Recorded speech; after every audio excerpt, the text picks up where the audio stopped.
Hello दोस्तों, कैसे हैं आप। आज की कहानी का नाम है बंधन। ये क्या भाभी, आज फिर खुले मुंह घूम रही हो। घर में बड़े बूढ़े हैं, कुछ तो लिहाज करो। देवर रंजीत की तेज आवाज़ सुनकर रूबी सहम सी गई। जी भैया। उसने जल्दी ही अपने सिर पर पल्लू ले लिया और बोली, भैया आदत नहीं है ना, इसलिए पल्लू बार बार फिसल जाता है। बाल भी सिल्की है ना, अगर पल्ला नहीं टिकता है तो अपने सिर पर कील ठोक लो। रंजीत ने गुस्से और व्यंग्य से कहा। रूबी थप सी खड़ी रह गई।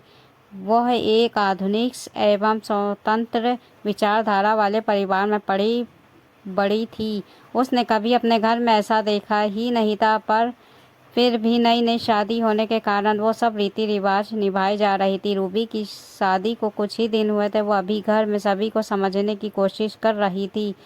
अमोल से पहली मुलाकात में ही उसे प्यार हो गया और उसने शादी करने का निश्चय कर लिया था। सास ससुर, दादी सास, दादा ससुर, नंदों और देवरों से भरा पूरा उसका ससुराल था। उसका देवर रंजीत उच्च शिक्षा प्राप्त, वैसे तो अपने आप को आधुनिक कहता था, पर पूरी तरह से रूढ़िवादी था।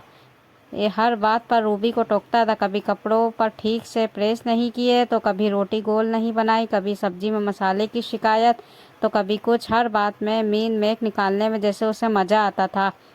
यहाँ तक कि रिश्तेदारों से भी हंस कर बात करने में भी उसका मुंह चढ़ जाता था। घर में उसी की चलती थी और सास ससुर का अप्रत्यक्ष रूप से उसे समर्थन प्राप्त था, इसलिए कोई भी कहने की हिम्मत नहीं कर पाता था। जब भी ऐसी किसी बात पर उसका चेहरा उतर जाता तो अमोल उसे देवर भाभी की हंसी मजाक कहकर हंस कर टालने को कह देते थे और कहते कि रंजीत भले ही थोड़ा गुस्से वाला, पर दिल का बहुत अच्छा है।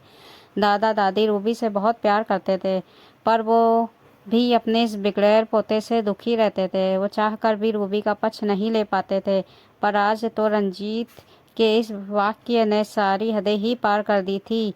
अगर यही बात उसने हंसकर कही होती तो शायद रूबी को इतना बुरा नहीं लगता। उसने कुछ ही दिनों में ये समझ लिया था कि घर में केवल रंजीत को ही उससे समस्या है, पर क्यों है ये कारण अभी तक उसकी समझ से बाहर था। रूबी की घुटन बढ़ती जा रही थी, पर अब उसको लगा कि अगर अभी उसने इसका सही जवाब नहीं दिया तो फिर कभी नहीं दे पाएगी। उसने धीरे धीरे रंजीत को नज़रअंदाज करना शुरू कर दिया। पहले वो खुद दौड़कर उसके काम कर दिया करती थी, पर अब उसके कहने पर भी वो उसे अनसुना करने लगी। इससे रंजीत की चिढ़ और बढ़ने लगी। भाभी जरा मेरी शर्ट में प्रेस कर दो, मुझे अभी बाहर जाना है। और ये क्या, फिर से सर पर पल्लू नहीं लिया, जरा थोड़ी तो लिहाज करो। रंजीत ने उसकी ओर शर्ट फेंकते हुए कहा। रूबी खाना बना रही थी। उसने रंजीत की बात अनसुनी करके अपना काम जारी रखा और अपना पल्लू शायद से हटाकर कमर में खोस लिया। क्यों भाभी, सुनाई नहीं दे रहा है क्या? हाथ दो, पल्लू लो और पहले मेरी शर्ट में प्रेस कर दो, रंजीत ने तेज आवाज में कहा। रूबी ने उसकी बात पर ध्यान नहीं दिया और अपने काम में लगी रही। इतने में सासू माँ भी किचन में आ गई।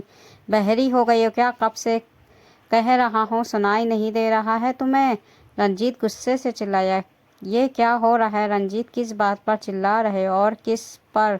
घर में घुसते ही अमोल ने सुन लिया और रंजीत को डांटा। आप मुझे क्या बोल रहे हो? भाभी को बोलो। मैं कब से एक शर्ट में प्रेस करने को बोल रहा हूँ, पर वो ध्यान ही नहीं दे रही है। कुछ जवाब ही नहीं दिया। रंजीत अभी भी गुस्से में था।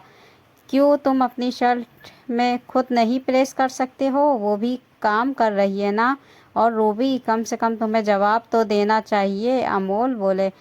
जब उन्होंने मुझे बहरी कह ही दिया तो फिर मुझे भी उनकी कोई बात नहीं सुनाई दे रही है। अगर वो मुझसे तमीज़ से बात नहीं कर सकते हैं तो फिर मैं क्यों सुनूं? बड़ों की इज्जत व्यवहार और संस्कार से होती है, पल्लू से नहीं।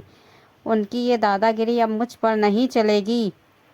मैं आपकी पत्नी हूँ, उनकी नौकरानी नहीं, रूबी ने सधे स्वर में जवाब दिया। तो ऐसा कौन सा पहाड़ टूट पड़ा? बच्चा ही तो है, ऐसे में मजाक कह दिया। इसमें इतना बुरा मानने की कौन सी बात हो गई? सासू माँ ने रंजीत का पक्ष लेते हुए बीच में कहा। नहीं माँ, ये अब कोई बच्चा नहीं रहा, और देखा जाए तो उम्र में रूबी से बड़ा ही है। मैं भी अभी तक के इसके व्यवहार को देख कर देवर भाभी के हंसी मजाक के रूप में लेता रहा। पर दिन इसका व्यवहार खराब होता ही जा रहा है। रंजीत चलो माफ़ी मांगो रूबी से और आइंदा तमीज़ से बात करना, बड़ी भाभी हैं तुम्हारी, अमोल ने गुस्से से कहा। रंजीत का सिर झुक गया और उसने रूबी से माफ़ी मांग ली। रूबी को अमोल पर गर्व हुआ कि आज उन्होंने अपनी पत्नी के सम्मान की रक्षा की। उसे लगा आज उसे सच में आज़ादी मिली है, बेवजह के बंधनों से, पुराने ख्यालातों से। दोस्तों ये कहानी कैसी लगी? कहानी अच्छी लगी है तो हिंदी कहानी को लाइक, सब्सक्राइब, शेयर ज़रूर कर दीजिएगा।